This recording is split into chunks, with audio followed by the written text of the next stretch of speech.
En 2021, c'était la première fois qu'on parlait des Olympiques de petits vieux. Puis, j'aime reparler de certains sujets parce que ça permet une mise à jour. Et ici, tout simplement parce qu'il y a des gens qui nous découvrent. Ils savaient même pas que ça existe parce qu'on en parle à peine de toutes ces vidéos-là qui sont sur YouTube, en fait. Ils sont même pas sur le podcast. Chaque semaine, pendant presque un an, on faisait un live, par semaine sur YouTube avec personne qui regardait ça. Mais c'était vraiment, on partageait nos expériences, nos réalisations, nos découvertes. Puis ça nous a familiarisé en fait à être devant une caméra aussi, là, parce que c'est des heures et des heures et des heures. Parce que c'est ça, vous voyez bien le numéro de 36, puis c'est pas le dernier. Puis c'est des lives de au moins 1 heure chaque épisode.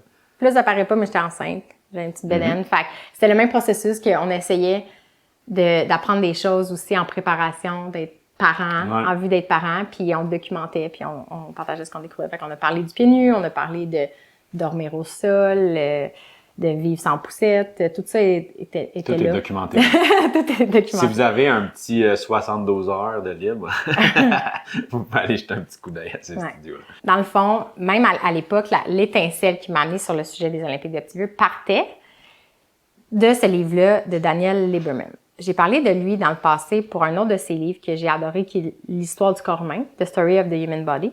Parce que j'ai réalisé que je connaissais pas c'était quoi un Homo sapiens, je savais pas comment notre corps s'était développé. Puis j'avais lu que son livre adressait le fait que, justement, on a un corps d'Homo sapiens de 300 000 ans, puis on vit dans un style de vie moderne qui est absolument pas adapté à notre corps.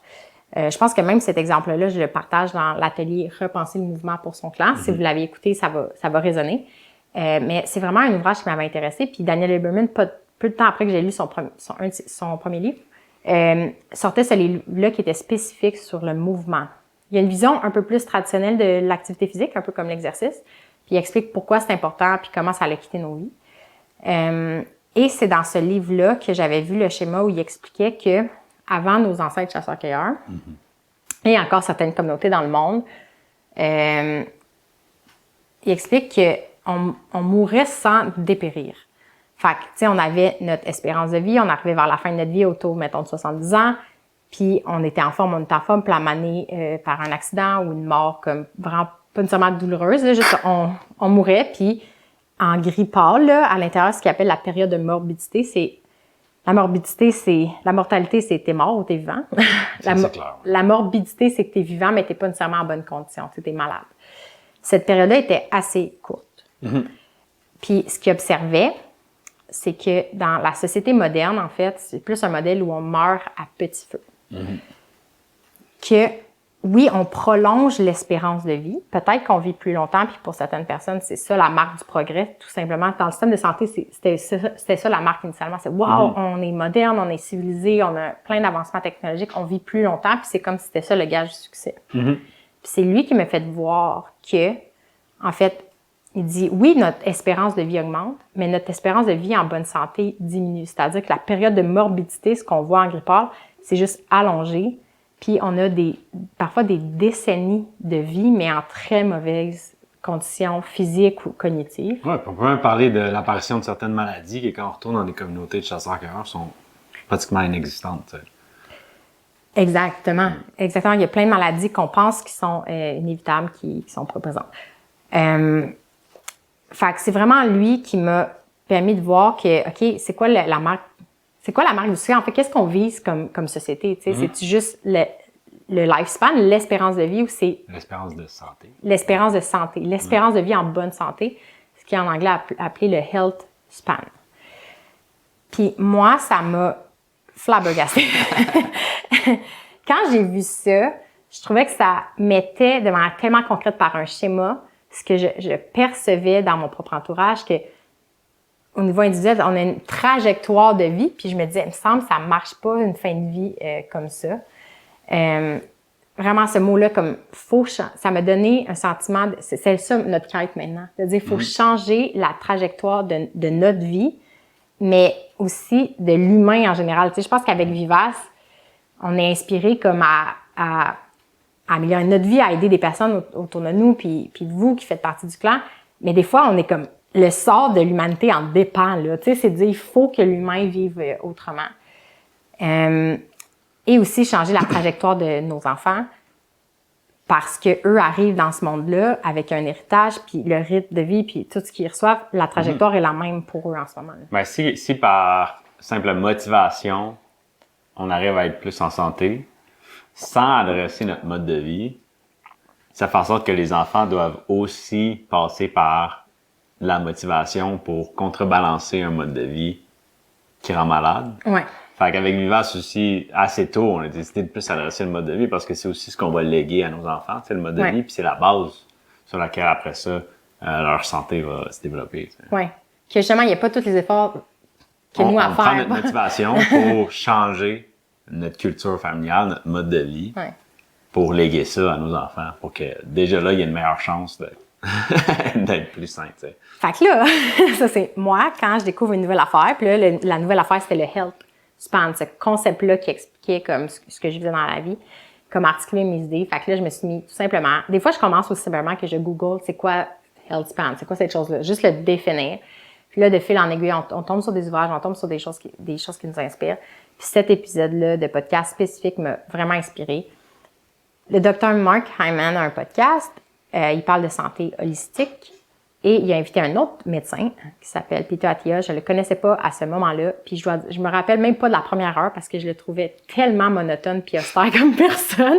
Peter Attia, on le sent puis il en parle ouvertement, puis finalement, c'est ça que j'apprécie de lui. Il est très honnête sur qui il est. Mm-hmm. Il aime beaucoup les chiffres. Des fois, il se perd parce qu'il capote sur des molécules puis les effets de certains médicaments ou suppléments. Tu sais, comme, des fois, moi, il me perd.